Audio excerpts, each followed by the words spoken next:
Hi guys, it's Aegis here, and today I'm going to do a premium deck profile since I've basically done all I can do with the current sets, with Pale Moon, with Grand Blue, with the Irregulars, with the cards that I have. So I'm starting to think about premium now, and today I'm going to do a Dark Irregulars premium deck profile. So starting Vanguard, I'm using Assassin. Basically, you know why, is easy to use as long as you have 15k so or more. She's just a sudden come out 20k booster, and using her as a starting Vanguard, I don't need to wait whenever I soul charge her in, and since I only can run one copy, then it's easier for me to just put her there. And of course, I'm running 4th NLK. The NLK Castile combo is still very strong. With Scharhrot right now, you basically can do a little bit more crazier multiple attacks. So being able to rewrite into Scharhrot is very important here. Also get you a protect marker, but most of the time I won't be riding him. I will be using Castile skill to put him in the soul and copy the skill if I have a choice. If I don't have a choice, of course I will write him and see what I can do, but most of the time he's just the combo piece here. And I'm running 4th the Scharhrot. This is a card that you can ride, of course, and is your key to multiple attacks, because as long as you counterblast one and have 13 souls, you can stand 2 regards, front row regards of course, and do multiple attacks. And with Castile copying the skill, you can basically use it 2 times. So you can stand your regards 4 times, and your regards can attack 4 times, and your Vanguard can basically attack 2 times. So, and also your regards are going to attack 2 times because they are already standing. So you attack 2 times with your regards, attack with your Vanguard, stand your regards, and rewrite. Then you do another set of 3 attacks and stand 2 regards, and then your 2 regards attack, so you can totally do 8 attacks actually. So it's very strong here. But of course you need to use a lot of counterblast to actually do that, but his power share when battle phase starts is still available as long as you use Castile to copy it, so your you won't be just like NLK attack and right into a Scharhrot and lose that power skill. With Castile, it's both exist, so it's very nice. And I'm running 2 profiles. It's another card that you can ride, mainly to help you find your combo pieces, and if you have 2 Great Freezes, so you can do some early push with retiring and gain credits. That basically his use. Find your combo pieces, do some early push, that's it.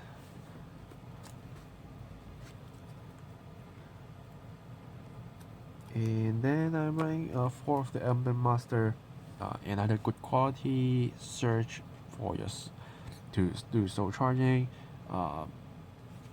because at the same time I'm also running 4 of the variant hot legs, so getting like sets of the same regards is important here.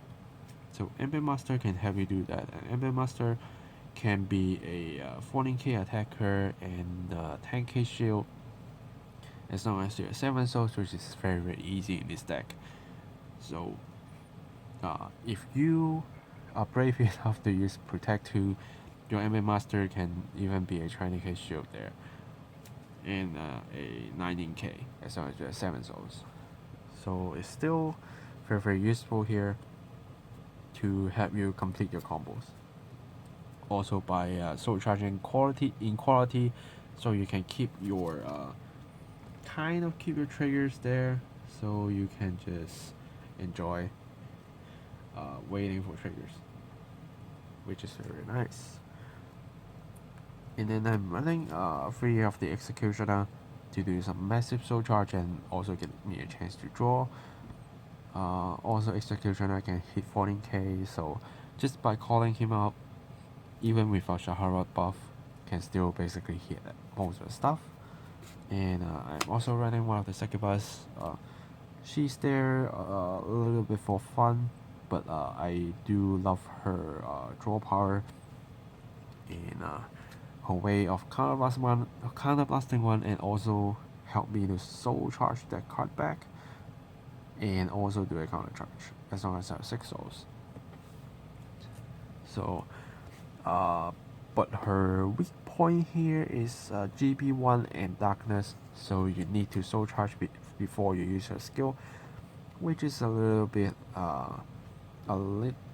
slow in this deck, but most of the parts can do soul charging, so and until you are actually doing your Gustil combo, you don't need to use her to try to draw you some combo pieces. But if you want some extra draw power, she's here. But if you, for example, you don't want to use her, you can also put in another Executioner, so you have another playset ready for a hard leg to use the skill. Then for great ones, for Killer Tail, nothing much to say.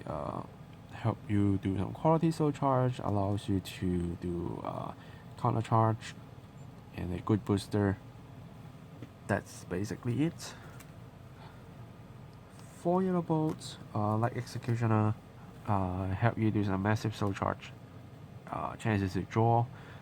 Also, when attacking a grade 2 or higher, can also soul charge 1, so help you to reach burning kin souls easier. And I'm running 3 of the Edge in the Darkness, also another soul charging source, a draw source if you ride him.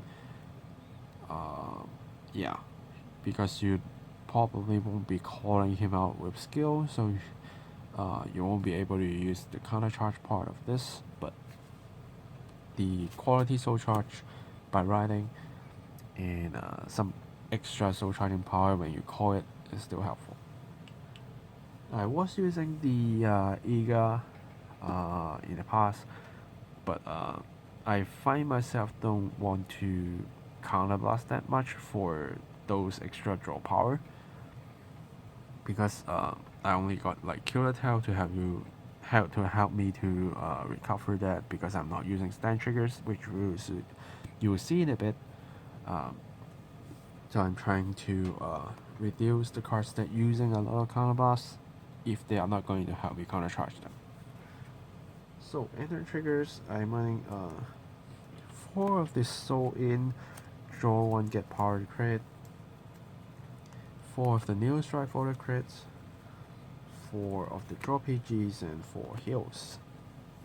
So I do want a little bit more draw power, so I'm not running 10 crits, and I still think PG is a little bit safer, because sometimes I will actually pick Protect 2 if I want to push a lot further with power, and also if my opponent is going to do some guard restrictions on number of cards calling from hand, like Hot Leg, then I need something that can do a little bit more, which is why I'm running draw triggers, and sometimes I can still use PG, but if I get guard restricted, then I can rely on Protect 2 and build up my shield value and guard from there. Yeah, so that's basically the deck list, and I will show you the G zone in a bit. Let's talk about the G zone. So first, of course, 2 Gustil is your basically your first try and also your finisher at the same time. You gain power for a front row as long as you soul charge whenever he already on your Vanguard circle, and you can copy 2 skills. Most of the time I will just pick NLK and Scharhrot, and then I will do my multiple attack combos and try to win there. usually that works because Scharhrot skill plus his skill, basically every card you soul charge as long as you get his counterblast 1 skill active will be 4k, and you are already soul charging 2 grade 3s, so you are also sharing extra 6k to your front row, and also all your souls will provide 1k to your front row with Scharhrot skill that you copy, so you can actually have very big numbers attack, usually over 50k. So with hard leg, your opponents will need to put a little bit more guard value and to try to guard a little bit harder, because sometimes the G guard can't save them, and they can't always guarantee they have 4 heals in hand, which also means every single hit that they take will have a risk that they don't have a heal trigger. So very strong still, very stable. But his weak point is you need to have a little bit more counterblast, so do manage your counterblast carefully so you can at least use 1 counterblast on him, 1 counterblast on NLK, and at least 1 counterblast on Scharhrot. If you can get another counterblast for Scharhrot to use 2 times, that's great. If not, even just withstanding your Irregulars once is still very helpful. Then I'm running 4 of the bottom. He is something as a backup, simple to use. Counterblast, soul charge, retire some units, gain some extra drive check. Also, if your 13 souls or more and GB free, then you can do a great rank guard restriction, which sometimes after the gut steal turn, your opponents will drop a lot of grade 0s already, and what they can rely on might be grade 1s and grade 2s for like some 1 pass, or maybe some very close number guardings. But if you also block that, you might just win there. And I'm running 2 of the blender mouse, restander, recycle or triggers.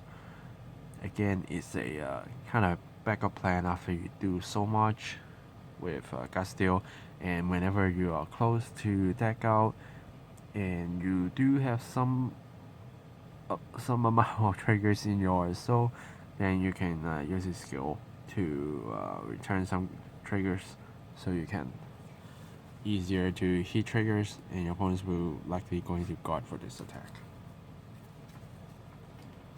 And of course, I'm giving this guy a little bit of chance. Most of the times I will just flip him with my gut steal, but sometimes if I don't have enough counterblast to do a lot of combos, he will be useful, because I will soul charge 5, which helps me to build up 13 souls. And for each trigger that I soul charge with this skill, I draw. For each normal unit I soul charge will become the number of guard restrictions I have on my opponent. So let's say if I soul charge 5, I put in 2 triggers per normal unit, then I can draw 2s, and for like this battle, my opponents will need to put at least 3 cards from hand to guard if they need to guard. And I'm running a crit, so sometimes I can just win there. It's kind of a random winning condition, I would say, but it's quite fun. But you only need 1 off, because again, most of the time, that still will help you finish the job. Then I'm running 1 of the dust as a backup if I need. But if you can't afford the dust, then you can simply just maybe add more blender mouse.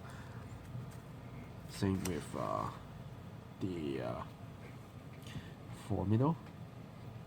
So they're just back up here, but as long as I have him face up, I can do my strides roll free, and this card can do some retiring and also have a chance of soul charge 5 and draw 1. So I can still find him useful, but most of the time the cards in the main deck can help me reach 13 souls. But if you need some backup, they're here. And energy guards, First, I'm running one of the Druk.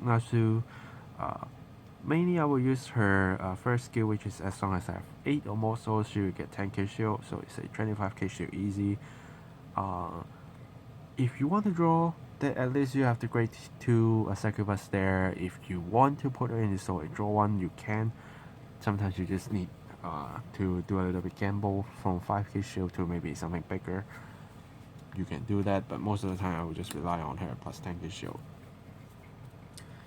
In our very old G Guardian, which don't cost you a counterblast, don't cost you soul blast, you just soul charge 2, and as long as you have 6 souls, again it's very easy. Then she is a 20k shield. So simple to use, soul charging, no extra cost, great. Then I'm running one of the Saint Germain.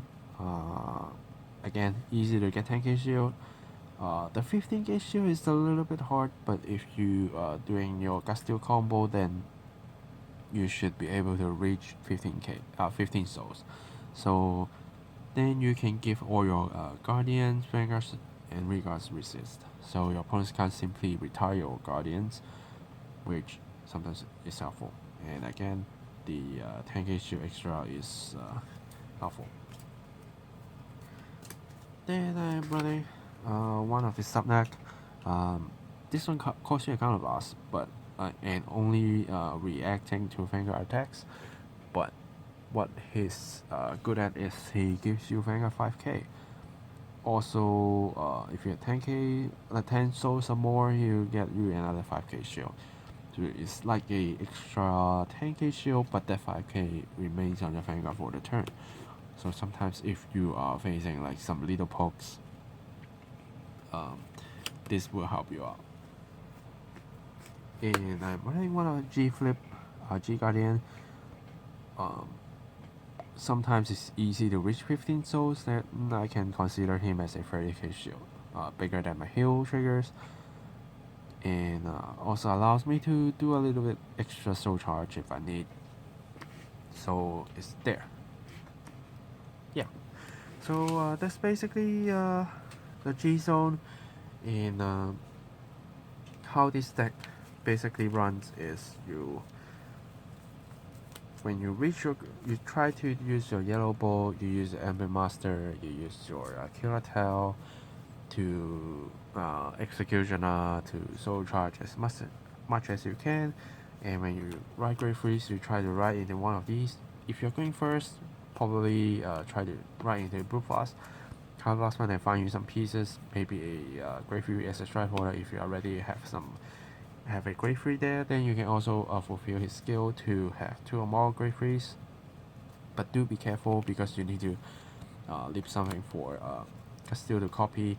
So do be careful. Don't lose your sources to copy. And you can like pick up your Killer Tail. You can pick up your Heart Leg as long as you have 1 in soul. Then you are ready. As long as you have 2 more sets, then you will just find your sets for Killer Tail to get the combo off, and maybe another sets of Yellow Bow or Ember Master. Then you can use your Heart Leg. Then on the next turn, you strike into Castille, copy a Scharhrot and NLK, call yourself a Heart Leg, and build up your field. Then you just soul charge a little bit more, so you can at least have 13k souls before you attack. Then at the start of the battle, you already plus power, and then plus, let's say, extra 13k for a front row. And you swing with your regard, swing. If you have enough counterblast, stand 2, and use NLK skill right into Scharhrot, give him a crit, and Castille will give him 12k. Then you attack with your regards again, attack with Scharhrot, and stand your regards, and attack with them again. And usually you should win there. If not, then the other G Guardians and G units will help you stay in the game a little bit longer, but do try to finish them off. If you can't, with Castille in first turn, try to finish them in the next turn. yeah, so it's quite simple. You just need to make sure what pieces you need. Don't extra soul charging your grade 3s into soul so you can use your Castile, then you should be all good to go. Yeah. If you have any questions about this deck, feel free to leave them in the comments below. I will answer them as long as I see them. So thanks for watching, guys. Stay tuned for more deck profiles and unboxing likely coming up next week. So I will see you guys in the next video. Signing off.